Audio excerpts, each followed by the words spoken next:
Deaf individuals use their senses of vision and touch to interact with the world around them. Vision and touch are a primary means of spatial awareness and orientation.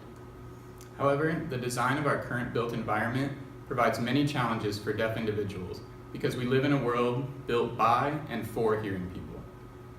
Deaf people have altered their surroundings in order to fit their unique way of life. The approach that we will be discussing today is called Deaf Space. We went around UCLA to examine the design of classrooms and buildings to see if they pass or fail our tests of accessibility for deaf students. First, let's talk about seating arrangement. When using American Sign Language, deaf people need to be able to see the hands and facial expressions of the people that they are signing with. This classroom and public affairs building is a bad example of seating arrangements. All the seats are bolted to the floor and are at the same level. If a student sits at the back of the classroom, then he or she will have a difficult time seeing what is happening at the front of the classroom. The student would not be able to see other classmates in the same row. Whether hearing or deaf, the student would be unable to see movie captions or lecture slides. On the other hand, this classroom in Kaufman is a good example of seating arrangements. Although also bolted to the floor, the seats are structured in a semicircle. This allows people on either end of each row to easily see each other. The seats can swivel around to provide more movement. Each row of seating is raised higher than the row in front, giving people in the back a clear line of sight to the front of the classroom. This seating arrangement is beneficial for both hearing and deaf people because it allows more access to communication. Next, we're going to talk about walkways. In order to maintain clear visual communication, individuals stand at a distance where they can see facial expressions and the signer's signing space. The space required between signers tends to be greater than that of the space needed for a spoken conversation. When it comes to hallways, walkways, and stairs, both indoors and outdoors, they need to be wide enough to provide space. The hallway at the Physics and Astronomy building, the walkway near the Broad's Art Center, and the stairs going to the Broad building are great examples of architecture that provides plenty of space for signers. However, the hallway in Powell, the walkway near Powell, and the stairs at Broad are examples of places that are narrow and dark. Some people would have to walk backwards to be included in a walking conversation, which is dangerous.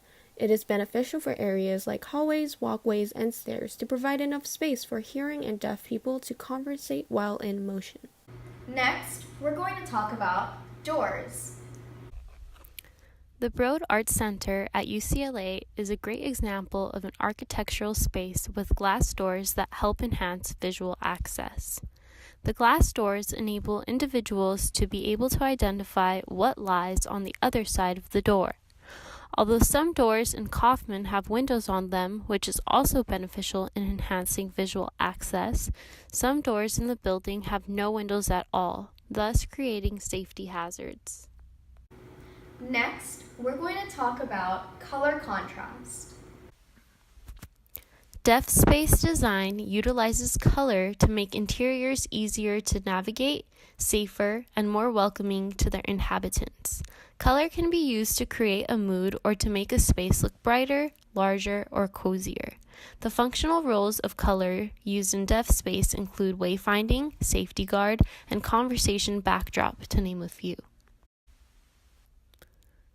Color can be used to contrast skin tone to highlight sign language. The color palette should be kept cool and calm. YRL at UCLA encompasses many bright colors, making navigation in the building easier. The bright blue and green pieces of furniture make great backdrops for individuals signing. The dark and bland colors at Powell, however, are not ideal for a deaf space. Next, let's talk about windows and lighting.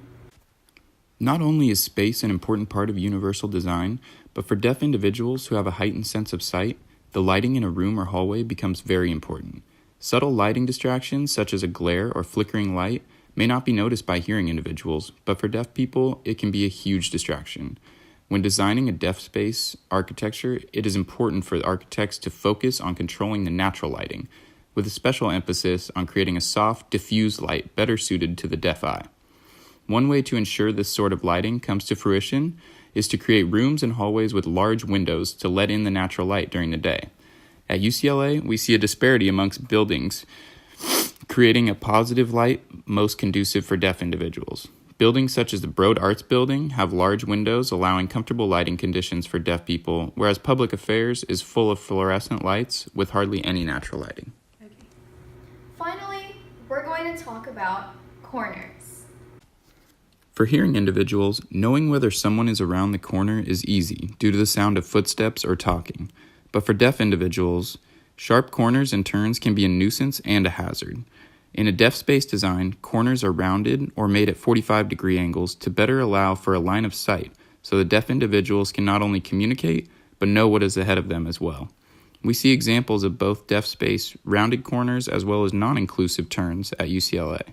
Powell Library can sometimes feel like a maze, with all the sharp turns and narrow hallways. On the contrary, we see in Kaufman Hall that there are rounded corners and open spaces, allowing for ample sign space and promoting cognizance of what might be around the corner.